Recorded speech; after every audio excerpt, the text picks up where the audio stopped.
Hey everyone, welcome back to Bachelor Happy Hour. I'm Joe. And I'm Serena. And we are here to recap the first ever episode of the Golden Bachelorette. A history-making episode. We have Joan here. She's ready to find love. And we are ready to tune back in and recap a first ever season of the Golden Bachelorette, which is crazy. What'd you think coming off of we're coming directly off of a season of The Bachelorette? It was definitely an interesting contrast because last year we came off of Charity season of The Bachelorette and then went into Gary's season of the first ever Golden Bachelor. Yeah. This time coming off of Jen's season of The Bachelorette with all of her vivacious cast of men, all the crazy personalities, to go into Joan's season of The Bachelorette. It's definitely a contrast of, like the 20-something, 30-something guys to the 60, 70-year-old guys. Do we think a lot of these guys, they look really good. They look great. They look great. Which I was not concerned about after watching Golden Bachelor. I feel like they found so many beautiful golden women. But because it is still the first time, it's, fun to see a group of good-looking older men. Yeah. Yeah. You mentioned, though, that Jen's guys, they fought a lot of drama. Amongst the men. Do we think we could get that out of a group of older men? I think it's going to be a lot harder. I think at any age, drama is possible. Truly. I don't think you're ever too young or too old to have a little drama ensue. But we do see it even on any season of The Bachelorette. I do feel like the guys that are a little older are usually not in the drama. But that's just me saying that. That also could not be true. If I fact check that, I could be wrong. I would say I'm sure there's, exceptions to what you just said, but I would say majority of the time you're not totally wrong. Even with the women, I would say the people that are on the older side of the cast, you typically see less of them involved in the drama. That's not to say that they can't ever be. Sometimes they are. But I think as you age, you're going to see less and less drama. I think with the Golden Women, we did see a little drama. There was the Kathy, Teresa, Zip It scandal. Yeah. But overall, it was more about the friendships and the love. So I'm curious to see the dynamic with the Golden Men. I don't know if it's because I've been on reality TV a handful of times now, but if I was in my 60s and I have a chance to go back on reality TV, I'm going to be petty as fuck and very, very immature. None of these men are giving that quite yet, but it doesn't mean that it can't unfold later in the season. And as much as I do think the big message of the Golden Bachelorette is a second chance or a first chance, but a chance at love for people in their golden years. I'm not against a little drama on the show. I think it keeps things exciting and fresh and interesting and shows people's personalities. So I'm open to the men being a little petty as the season goes on, but I don't know if we're going to get that. None of them are giving that yet. Yeah. So let's get into Jen's. We get another... Joan. Oh, Jesus. Anna, Joan. Joan, I know. We get a Joan intro. We hear more of her story, which I feel like we kind of touched on it during Gary's season, but like seeing it is much more emotional and like you really kind of like go through her little life's journey with her, and you do really feel for her and the way her husband passed away, and just when she said like he passed away, and then she sat, in the living room at the table before she told her kids, like that was heavy. Oh yeah, I mean, it's definitely a tone shift from The Bachelorette. Not saying that people in their 20s and 30s haven't been through some really serious stuff, but just hearing about Joan talk about how she built this life with her husband, seeing these photos, how much they loved each other, and then him passing away and what that experience was like. I mean, it's so emotional. Yeah. It's just a different level of heaviness than anything we see on the regular season. Definitely. And then we get a little change of song, a little change of attitude, and Joan is ready to date. And she's very excited. I think she was the right choice. I think these men are going to go crazy for Joan. I think a lot of them are probably there for her in particular. And we get the first guy's intro, who is Pascal, which was he's great. I said right when I was like, this guy knows how to talk to women because he owns a salon. Yeah, and that's a great point too, because you see clips of him in the salon, like fixing women's hair, and he's going to be great at talking to women. Actually, I will say, to correct us, we actually don't see Pascal's. He's the first one out of the limo, but we don't see his intro till later on in the episode when he actually talks to Joan. Yeah, we see his intro package a little bit later, but he says he's a salon owner, he's French, and you know what? Oh my God, Edith was the first one out of the limo on Gary's season, and she also had like this suave, like sexy energy. Yeah, and I feel like there's a parallel here with Pascal being the first out of the limo for Joan's season. But I liked it. I liked his swag. I liked his energy. I thought it was good. And I feel like we saw a lot of him this episode. He lives in Chicago. He's basically throwing crazy to me. He's throwing it out there that he's got money. The accent. He's got money, and he's got money, and he's willing to spend it. Yeah, he is. Which honestly, like, important. You know what? He's 60 something years old. So is Joan. Their kids are grown. He's saying, I want to drop everything and fly to Paris for 3 days. Like, you can do that once he still is a business owner, but if he can do that and she can do that in their golden years, like, why not? If I was Joan, I would be like, okay, you said that, and that's lovely to my ears, but are you serious? And if he was like, yeah, I'd be like, all right, fine, I'll go with you. I'll marry you. like it's good enough for me. Like, this works. Yeah. What else do I need? What else do I need? He's got the fancy car. He can style my hair. He can take me to Paris. It all sounds very fun. Yeah. Chalk is a guy that's standing out a little bit. I also think he really looks like Tim Robbins, the actor. I think she's really gonna like him. Yeah, and I thought his intro was really cute. We didn't see.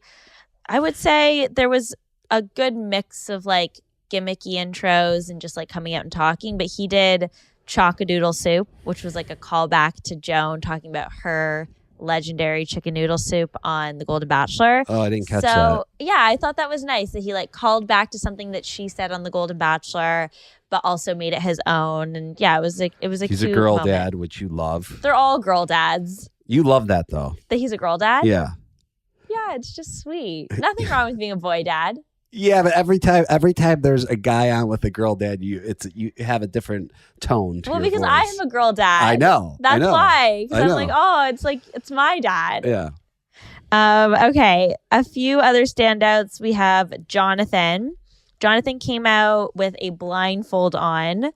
And he kind of made it a little moment. I think he was wearing a gold tie and a gold blindfold, which I liked. Jonathan is. I feel like we should add more gold. I feel like we should add more gold, to be honest, to the show. Like, I want the couches to be gold decorations gold inside, decor. Yeah. Like, let's make this tackier. Jonathan's one of my guys that I picked, right? Yeah, I'm pretty sure. Yes, Jonathan is one of your guys, and I think I have Chalk. Jonathan looks. Yeah, I do. Great. Oh my God, he looks amazing. Yeah. Jonathan, the man is not aging. I was so interested in hearing when we would interview the women, like what they do to stay looking so wonderful. Yeah. I can't wait to talk to some of these guys. Oh, yeah. I'm curious to hear what their secrets are. Yeah. We have, Jack. Jack was a guy that stood out. He came out. He's another very heavy Chicago season. A lot of Chicago. Were there a lot of women from Chicago when we did Golden? There was a few, but I feel like there's more guys, and I think the guys on this season that are from Chicago are kind of like bigger personalities. Jack comes out singing. It's funny because I was like, this guy's Chicago accent is heavy, and you're like, mine's heavier. And yeah, I just don't. I don't. Maybe just because I'm used to hearing you talk, and I also think like your Chicago accent really comes out when you're like around your family and you're in Chicago. So, but this guy's. So I never realized it, but this guy's from the south side of Chicago. Is that where Kenny's from? and that's where Kenny's from, and they have the same type of accent. Where I think I have a different. They Chicago do sound accent. different. Just even the way they speak is slightly different than I would say like family. Yeah, but to all our listeners, I actually really want to know. So let me know who has a deeper Chicago accent, me or Jack. Yeah. Okay. I would say your accent and Jack's accent are stronger than Kenny's. And I will jump into, I know you hate when I do this, but into the middle of the episode where Jack did some cooking. That looked incredible. Like when he almost went home at the end because he got the last rose, I was like, you could not send this guy home. No, like, I would have been upset. Like this guy is cooking some serious meals. He's singing, he's cooking, he's narrating the whole episode. He's got such a personality. He's definitely a standout. I really like him. I wonder where he's from. I bet he's from like, I'm gonna say he's from like Tinley Park area. That's what I'm getting from Jackie Boy.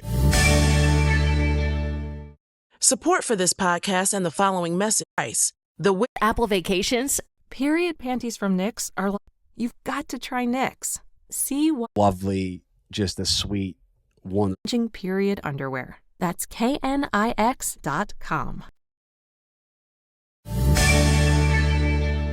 And then we have another guy that stood out to me is just being like a lovely, just a sweet, wonderful man. Maybe this guy could be the nicest man on earth. Is Charles L. I loved him. Right? He was so sweet. And he just like had such good energy. Yeah. You know what I mean? Like, I'm excited if we eventually have him on the podcast to meet him because I just feel like he exuded a lot of just positive energy.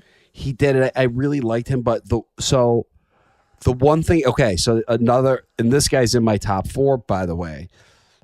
This guy, in my opinion, was, I don't want to say the only guy, but Guy, whose name is Guy, he had just like a little more spunk to him. Like it was like you could feel the sexual chemistry between him and Joan. Yeah. Don't you think? I agree. I think that Guy, out of all of the men, maybe had the most like sexy swagger. Like Pascal has like a sexy swagger to him in a different way. Yeah. Guy, I feel like had like a sexual chemistry with Joan when they met, and there was like a bit of flirting there. It was like the tempo. He had like the right tempo. He had like an edge to him, a little bit of quick wit. I don't know. I'm curious to see how their relationship unfolds. I do think the initial connection was really good. Me too. And I thought there was a bit of a spark there when he came out of the limo. Definitely a lot of confidence, which always shines night one. Any other limo entrances that you're like, yeah? I mean, I don't think that we can move on from limo entrances without talking about Mark, Kelsey's dad. Yeah. And for those of you, if you didn't watch, Kelsey is engaged to Joey, who was our last bachelor. They are the most beautiful couple. We've had the pleasure of interviewing both of them and meeting them in person. They're so freaking lovely. And Mark is Kelsey's dad, and he stole the hearts of America, of the Bachelor Nation audience during hometowns on Joey's season. And I'm so happy to see him here. I think it's great that he's on the show searching for love. Kelsey talked a lot on Joey's season about the loss of her mom, Mark's late wife. Yeah. And their love just sounded so amazing, so special. And I'm excited for him to potentially find love again here. Yeah, that was a great intro to Mark. Sorry, it was kind of long-winded. Yeah, no, that was go. But one thing I will say that I notice about Mark, and not to take anything away from the other guys, and I don't know if it's just because he was on Joey's season for a little bit, but he comes across so sincere when he's speaking on camera. He does. He comes across so sincere. And you could really tell that he's just being himself, and he has like this confident, calm energy where you're like, even if you're not into this guy, like you're keeping him around for your sanity because you're going to be able to have a real conversation with this man. Don't you think? Yeah, I agree. I'm not sure yet if I see the connection between him and Joan, but it's also night one. Yeah. Either way, I agree with you. I think he's going to go far because he just seems like someone, like, let's say he's not the love of Joan's life. Either way, he just seems like such a genuine person and someone that if I'm Joan, I just want to be around. Yeah. Like, I get a very, like, comforting, kind, warm vibe from him. Yeah. He could go to the end just off of that. Yeah. But he's also a very handsome guy. Oh, very, so. very handsome. I'm curious. I think there's a wide range of personalities in this group of men. And I'm curious to see what Joan's type is because she is very bubbly and upbeat. And I'm curious to see if she leans more towards or away from men that have similar personalities to her. Well, she had a one-on-one conversation with Dan. And I remember I watched that conversation and could sense that Joan was really into him. Yeah, I thought his they had a nice limo. chat. I don't really remember his limo entrance, but I do remember him, and he seems like a really like just a sweet, nice guy. But he's giving me a little bit of Joan's type. Okay, interesting. Yeah. Which is kind of opposite of who got the first impression rose. For those listening, Dan is the one who talked about his adopted daughter. And then Keith is her first impression rose recipient, who we will talk about more. Out of the conversations, aside from Keith, who we can talk about in a minute, who stood out to you? Conversations? Yeah, conversations in the mansion with Joan. Like, we're past limo entrances. We're on to second impressions. I mean, it's got to be Keith. He got the first impression rose. I hate doing it because it's like, well, obviously. Well, no, but I think there's sometimes where the first impression rose recipient, it's either like hard to predict who it's going to be because there's a lot of good chats or they made out with a bunch of people. But I think Keith was the obvious standout. Like, there was one other guy that almost went in for a kiss. Jonathan. Because I remember, no, he didn't almost go in for a kiss, but I said when he read her the poem and I was like, kiss him. Like, this is such a cute moment for him to get a kiss. Why don't I really remember? Okay. Yeah. But I just remember when her and Keith were playing, they were doing the beanbag toss and they were talking about the beach and just playing a fun game together. I was like, I really think that he's going to get the first impression rose. Yeah. I think that they have a very natural connection and he's very confident and it just seems fun and easy, which I think is how it should feel. But yes, if I were to pick a runner-up for the first impression rose, I would go with Jonathan because I do think that they almost kissed. What do you think about Jordan? I've definitely seen this man out in Chicago. Yeah, you keep saying that about him. You could tell he was in his head that he screwed up his intro, which watching it back, it seemed fine. And when he brought that up to Joan, she's like, no, like your intro was fine. Like, yeah, you were good.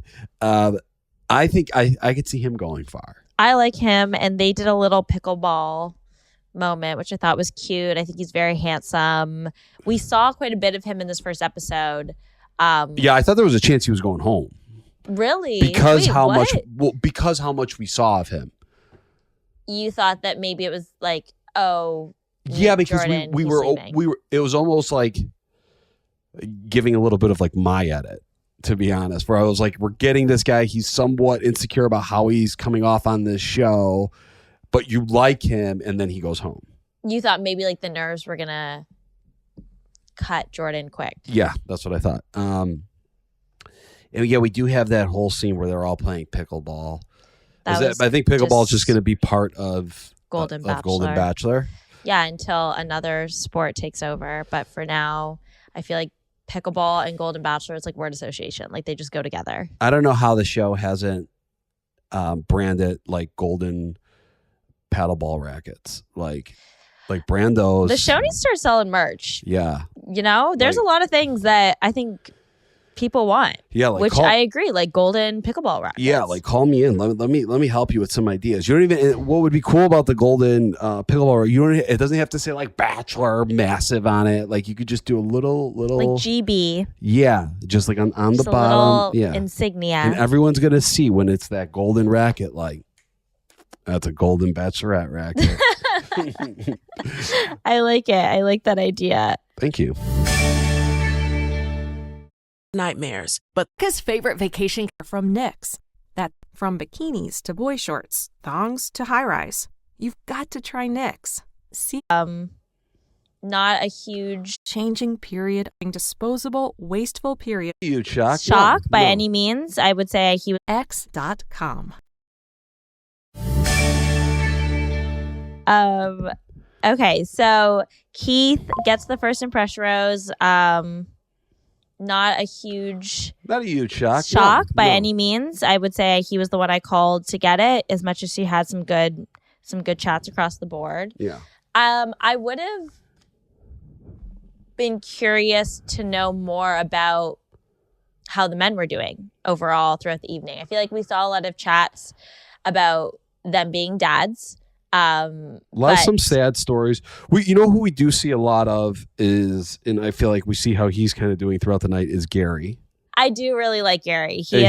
But we didn't see a ton of his time with Joan. But we see a lot of him. We see a lot of his interviews. We see him get emotional when his daughter and his grandkid were on the screen, because that segment, that was nice. Yeah, what did you think of that? So Joan pulls out a TV, which honestly, my dumb ass was like, oh my God, they're going to let the men watch sports all season? Are you kidding me? That's what you thought? Yeah, I was like, they're going to let them watch live television. They're going to have Netflix. Like, what is going on? No way.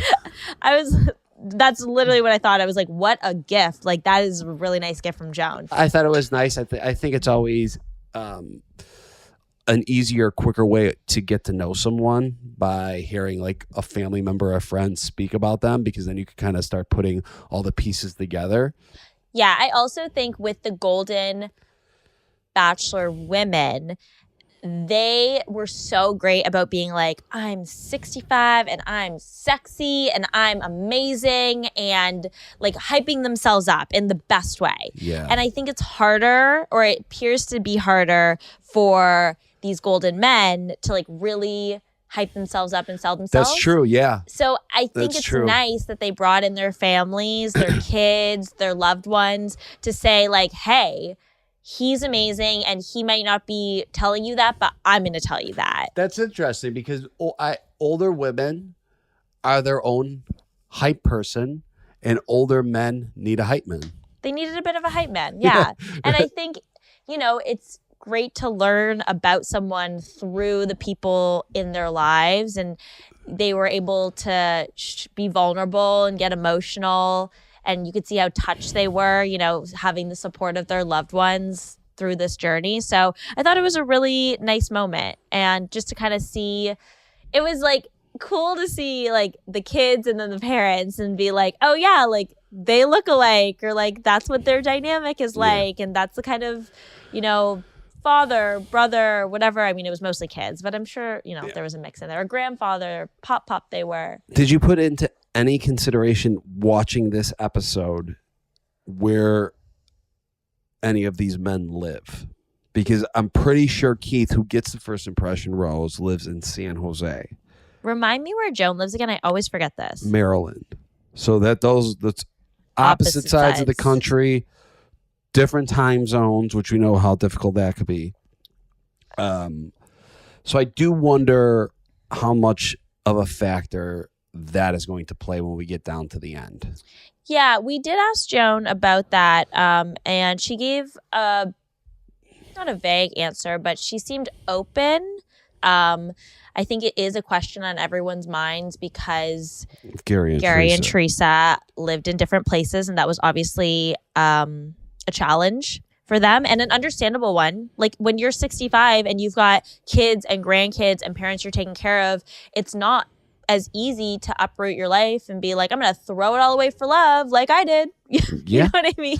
No, 100%. That's why I think it has to be a part of her decision. It has to be. Yeah. And I think at this point, she's probably not considering it as heavily as she will down the line when things get a little bit more serious. I think right now, if my advice to her would be, just lean into who you like. Yeah. And then, as things get a little more serious, start really thinking about the factors of how you're going to make it work with one of these guys. Okay, we always make our predictions when we get the face sheet on who do we think is going to be the final four. But it's obviously before we see these guys night one and actually how they interact with Joan. So we're going to re-choose 2 people because 4 is too much. Let's just do 2. Yeah, well, we can't add 4. We're going to have... Well, what I'm saying is let's disregard who we picked. What? You want to scrap our predictions? Yeah, because watching this, I'm like, oh, this actually makes it just makes so much bigger of a difference. But when then we it's actually, just such a waste. We already made our predictions. Yeah, that's fine. We still made those predictions, but let's make now 2 predictions off of watching the show. Who we think. To add on to our current predictions. All right. Okay. So what we're gonna do is we each get to add 1 person to our final 4. Yes. All I right. will read you guys the predictions so you can hear in case you missed our episode. But Joe's predictions, strictly off of headshots and bios, were Guy, Jonathan, Jordan, and Thomas. Thomas sadly got sent home tonight, so you're down to 3. So you'll add more and you'll be at 4 people. Yeah. My predictions were Charles K, Chalk, Ken, and Mark. Ken sadly got sent home tonight. So I'm at 3. I'll pick 1 person. We'll both be at 4. So it kind of all works out. Yeah, and I'm happy with the guys that I have in there. You do have some pretty good picks, yeah. All right, so who would you choose? Do I get to go first? Yeah, we could choose the same one for this if we really wanted to. We gotta pick different. Let's do rock, paper, scissors, and whoever wins gets to pick first. Can I choose someone that you have already? No, it can't be someone that's already on a roster. It has to be someone unpicked. That's bullshit. Okay. Ready? Rock, paper, scissors, shoot. Rock, paper, scissors, shoot. Nice. Yeah. Okay, I won. Okay, I am going to add... Damn, I actually didn't have someone in mind yet when I won that. Do you want to know who I'm like between? Sure. Okay, I've got my eyes on Michael. I've got my eyes on Kim. I've got my eyes on Dan. But I am going to go with Keith. Yeah, so your eyes weren't on Keith, then all of a sudden you pick... My eyes are on Keith too. I'm picking Keith. Keith. Jesus. It might be kind of like a safe choice, though, is what I'm worried about because you got the first impression rose. You have Mark, right? You have Mark? I have Mark. And you also have Chalk, right? I have Chalk. And then who's your other guy? I have Charles K, Chalk, and Mark, and now Keith. God damn it, Serena. I'm going to choose... There's a lot of great guys that you could pick from. Yeah, but I feel like we got them. I'm going to go with Dan. You're going to go Dan? I'm going to go Dan. All righty.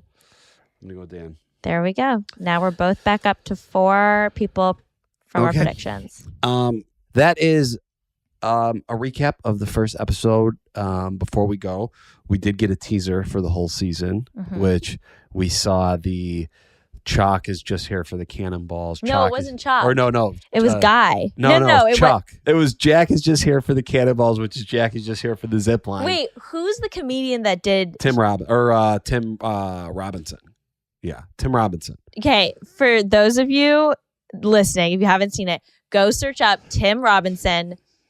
He's just here for the zip line. It's so funny. It's a comedy sketch about this guy that's on The Bachelor that's just there for the zip line.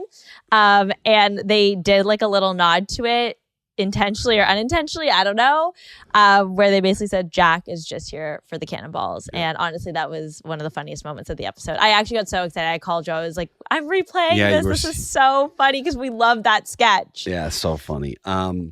Okay, and then make sure you tune in because coming soon we are going to have the first Impression Rose recipient himself, Keith, on the podcast. So you won't want to miss that.